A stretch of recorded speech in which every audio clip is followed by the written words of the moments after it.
today is an interesting one. It marks 30 years since Microsoft Solitaire turned 30 years old. Well, 30 years ago it started. Now it has 35 million monthly players. I think Solitaire is one of those things that we might have open on our screen from time to time. Matthew Dickerson might be one of those. And talking technology today. Matt, good morning. You wouldn't be one of those, Nick, I'm sure. You've got many more important things to do than play Solitaire. No, I completely disagree. I think Solitaire is one of those great little escapes, particularly when you're at work and you just need to have your brain trained, and that's what I love about Solitaire, is you just quickly flick over, quick 5 minutes, and bang, back you go again. Probably not a good idea to do 2 hours of, though. Probably not, and the interesting part was when it was first designed, the intern who put it together actually had an option in there called Boss Mode, and the idea was as your boss walks past the desk, you click Boss Mode, and it looks like a very complicated spreadsheet that you're working away on. And the boss walks past, well done, Nick, you're working away on that spreadsheet. Yep, sure am, boss. And the boss keeps going, and you click that button and you go back and keep playing your Solitaire. But when Microsoft bosses saw that, they thought, maybe this isn't the right signal to send out. We're putting this as part of Windows 3, trying to capture that business market. Maybe not showing the idea of tricking your boss into doing no work at all is the best idea. So they took that out, and famously, Michael Bloomberg, when he was the New York mayor, walked past one of his employees there at the council and said, right, I saw you watching you playing Solitaire there, you've wasted the last half an hour, you're gone, and sacked him on the spot. So he would have loved if Boss Mode was still as part of it. I think when it comes to Solitaire, it has been the survivor of Microsoft. I remember they used to have games like Minesweeper and other little games that were included in some packages, but Solitaire stood the test of time. I mean, pretty big these days. How big now? Yeah, you've got about 100 million daily hands played. You mentioned in the intro 35 million people across the world playing it on a monthly basis. So there are a lot of people who play it. And as you say, it's quite amazing. I'll be on a bus. In the old days when you get on a bus or you could get on a plane, and I was amazed at how many people actually play Solitaire. It's one of those things, and it was really just put together as a way of trying to teach people how to use a mouse, because moving something on the horizontal plane and seeing the mouse move on a vertical plane is actually quite hard for our head to get wrapped around those two different ideas. So they designed it as a way just to teach people to use a mouse, and it started from there and then away it went. And basically it was part of every Windows version until 2012, when Windows 8 was released. It was taken out of the Windows version, but it's still available as an app. You can download it for any device you use, so still used by a lot of people.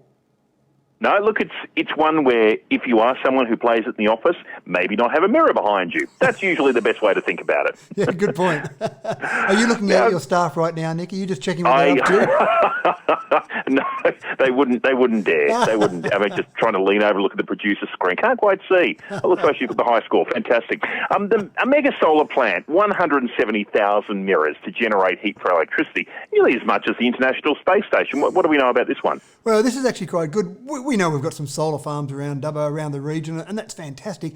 And they're using what I'd call the traditional model, where you've got a solar panel that's basically generating electricity in the panel itself. But when you get to these large-scale ones, 170,000 mirrors, 14 square kilometres, what you're doing with those is something a little bit different. They're actually called heliostats, and what they do is they redirect the sun's energy from coming down at whatever angle it hits and redirecting it up into a central tower. This particular solar farm over in California has got 3 central towers, and basically all that energy from the sun is directed to those 3 central towers, heats up water, turns into steam, spins turbines, and then they power 140,000 homes from this little 14 square kilometre area. So it's just another example of how we're using solar and how we obviously moving forward with renewables, and it's a great little example of a way of producing power that isn't what we would normally see, say, on our roof or even on some of the solar farms around here.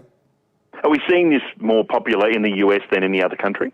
Not so much in the US. It's certainly in areas that we're seeing this sort of solar farm go ahead. It obviously relies on a bit of space. The US has obviously got a bit of space. A lot of European areas don't have the space that you need for something like this. You need space and sun, obviously. We've got a little bit of that in Australia, so we could probably use some of these type of solar farms here as well. But in the US, there are some around. But again, you'll see a lot of development of this type of farm, I think, go ahead around the world. And finally, when we're looking at this more broadly, we look at the climate we're seeing in California for this. Do you think there is a location in Australia that we could match in a similar way? Yeah, we've got this little thing out there called the Simpson Desert. I think it's about 171,000 square kilometres off the top of my head, so don't hold me to that, but roughly about that size. The biggest problem we have in Australia, of course, is that we've got lots of space and lots of sun, but we just don't have the large population centres right next to it. And so transmission is the big issue there. And there's a lot of work being done on transmission, how you get lots of electricity generated in one spot and transmit that to somewhere else.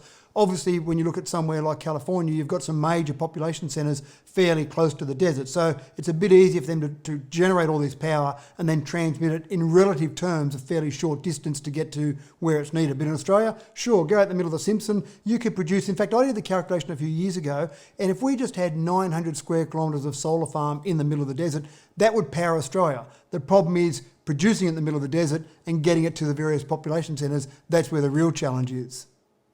Tech Talk for today. Matthew Dickerson, thank you. My pleasure, Nick. Good to chat. Good to chat too. Matthew Dickerson talking technology on ABC Western Plains.